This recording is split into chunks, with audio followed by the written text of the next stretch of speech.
Salut à toi, j'espère que tu vas bien. Aujourd'hui, on se retrouve, je veux qu'on se parle de douleur à la sciatique. C'est un symptôme que plusieurs personnes connaissent. C'est une des douleurs les plus handicapantes qui va te nuire dans ton training.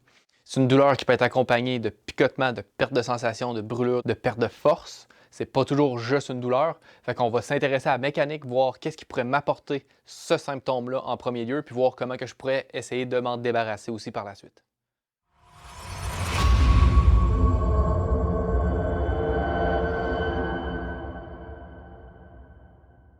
Avant même de s'intéresser à ma douleur au niveau de la sciatique, il faut que je sache c'est quoi une sciatique. Il faut savoir que avoir une sciatique, avoir une douleur à la sciatique, c'est juste un symptôme. C'est pas une maladie, c'est pas un diagnostic, quoi que ce soit, c'est un symptôme. Fait qu'on va voir qu'est-ce qui pourrait me créer ce symptôme-là en premier lieu. Le nerf sciatique, c'est un nerf qui va naître de L4, L5, S1, S2. Donc, ce que je veux dire par là, si on prend ce corps, c'est les deux dernières vertèbres au niveau du bas du dos, puis le sacrum.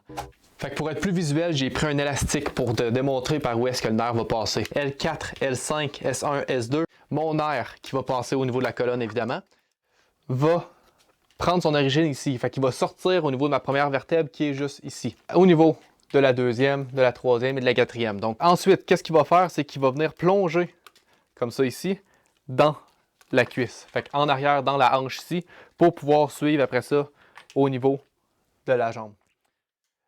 Fait que la douleur pourrait arriver avec une compression. Qu'est-ce qui pourrait me créer une compression? Ben, la cause la plus grave que je pourrais dire, la cause qui nécessite une consultation absolument, serait une hernie. Ce que je veux dire par là, en fait, c'est si je prends L4 et L5 dans mes mains ici, puis à l'image de l'élastique que j'ai fait dépasser, on voit les nerfs qui dépassent de chaque côté ici pour aller dans le membre inférieur. Si j'ai une hernie qui vient comprimer la base de mon nerf, c'est sûr que je vais avoir un symptôme. Je vais avoir une douleur, une perte de force, un engourdissement ou quoi que ce soit qui va arriver, probablement jusqu'au genou et peut-être même souvent jusqu'au pied. C'est pas ce que je veux parler aujourd'hui, c'est pas ce qui m'intéresse. Je vais parler d'une douleur que je vois beaucoup plus fréquente dans mon bureau, quelque chose qui n'est pas par rapport à la colonne vertébrale, c'est une douleur qui va partir un peu plus bas. Fait que si on suit mon trajet ici, là, je peux voir que dans la face ici, postérieure, je vais avoir beaucoup de muscles. Le muscle qui m'intéresse le plus dans cette situation-là, c'est le muscle du piriforme. C'est un muscle qui va prendre son attache sur le sacrum ici, donc sur le côté du sacrum, puis qui va venir directement ici sur le nerf, donc ça pourrait le comprimer très facilement. D'ailleurs, j'aime bien mon élastique parce que c'est une bonne grosseur pour démontrer le nerf sciatique. C'est un nerf qui est très gros au niveau du corps humain. C'est un nerf qui est super facile à comprimer, super facile à déclencher une douleur. Fait que si tu fais du foam roller ou de la balle de massage, c'est le meilleur moyen pour te créer ce symptôme-là. Donc si je continue ici et que je vois mon muscle du piriforme peut me créer une compression sur mon nerf sciatique. Qu'est-ce que ça veut dire ça? Fait que si je détaille mon muscle du piriforme, en fait, c'est un muscle qui va être principalement là pour un mouvement d'adduction au niveau de la jambe et d'extension aussi. Par rapport à l'angle de ces fibres, ce ne sera jamais une adduction pure qui va faire. C'est sûr que ça va être un petit peu plus en extension. Fait que ce que ça veut dire ça, c'est que je peux avoir deux problématiques principales. Deux problématiques que je rencontre du moins principalement en bureau. Première problématique, c'est un manque d'extension, un manque de force au niveau de la fesse. C'est plus rare, mais quand même, si j'ai un manque de flexibilité ou un manque de force plutôt au niveau de la fesse, ce que je vais avoir de la misère à faire, c'est de lever la jambe. Ce que je vais faire plutôt, à place d'être capable de lever la jambe, c'est qu'il va falloir que je fasse une dissociation. Il va falloir que je lève la jambe, baisser le corps. Ça, c'est signe qu'il me manque d'extension au niveau de la fesse. Donc, qu'est-ce qui arrive, c'est qu'ici, mes muscles ne sont pas capables de forcer, le piriforme embarque et travaille trop. Deuxième chose qui peut arriver, ce serait un muscle trop sollicité, encore une fois, par débalancement musculaire très probablement.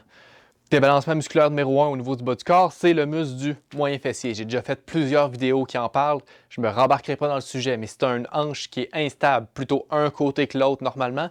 C'est ce qui pourrait amener beaucoup de symptômes au niveau de ton bas du corps et même au niveau de ton dos.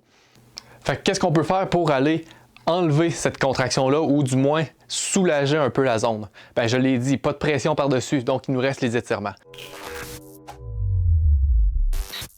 Premier exercice va être un exercice à faire au sol. Rappelle-toi toujours que quand on parle d'une zone qui souffre, une zone avec surtout un nerf derrière, quoi que ce soit, il faut que les étirements soient faits mollo. Fait que je vais me coucher sur le dos. La jambe que je vais étirer, le pied par-dessus le genou opposé. Puis je lève le genou vers moi. Fait que là, ici, je vais avoir un étirement au niveau de la fesse puis au niveau du piriforme. Ce que je peux faire à partir de là, c'est d'essayer de rentrer un peu mon menton puis d'aller agripper soit mon genou ou ma cuisse pour faire une légère tension vers moi. Je vais garder ça environ 45 secondes. Puis ensuite, je vais pouvoir tranquillement aller prendre l'autre jambe pour recommencer. Deuxième exercice que je te propose va être un exercice plus actif, fait que ça se fait encore en position assis. Bonne largeur au niveau des jambes, puis tu vas faire basculer les genoux d'un côté, puis vraiment être 90 degrés, les hanches le plus possible au sol.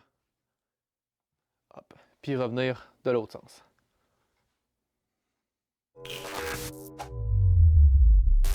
Donc là, je viens de te donner deux exercices. Un exercice à faire en étirement pur, puis un exercice à faire en mobilité. Donc, super bon que ce soit en étirement ou aussi en réchauffement à faire. Troisième exercice que je te donne, ça va être un étirement plutôt pour le bas du dos, un peu pour les ischios, les jambes aussi. Fait que ce que je veux faire, c'est un double étirement. Je veux essayer de dissocier entre mes hanches puis mon haut du corps. Au niveau de mon bassin, au niveau de ces muscles-là, donner de la mobilité puis surtout qu'il y ait moins de contraction. Fait que vraiment, c'est un exercice à faire encore plus lentement. Je veux pas que tu sois en objectif de training, je veux pas que tu sois en objectif de forcer. Tu essaies de mettre une tension, tu respires dans ton mouvement et tu prends ton temps.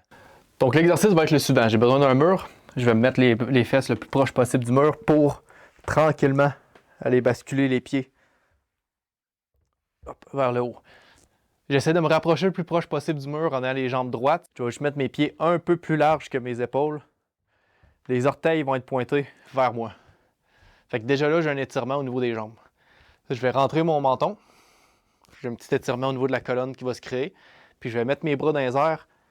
Puis je vais pousser mes mains comme si je voulais m'agrandir dans le mur qui était là-bas. Même chose, mes talons, j'essaie d'aller toucher mes talons au plafond, mes paumes en arrière de moi. Et des grandes inspirations. Donc maintenant, tu connais déjà un peu mieux ta douleur. Tu sais qu'est-ce qui pourrait clocher au niveau de ton corps, comment en prendre soin. La seule chose qui va nous rester à faire, c'est de travailler sur tes débalancements. Si tu penses que c'est le cas, encore une fois, je te réfère à mes autres vidéos où est-ce que j'ai parlé de la coiffe du rotateur et du moyen fessier. C'est les deux muscles, à mon sens, qui sont le plus importants, le plus souvent laissés de côté, c'est-à-dire. Donc, il faut les travailler plus.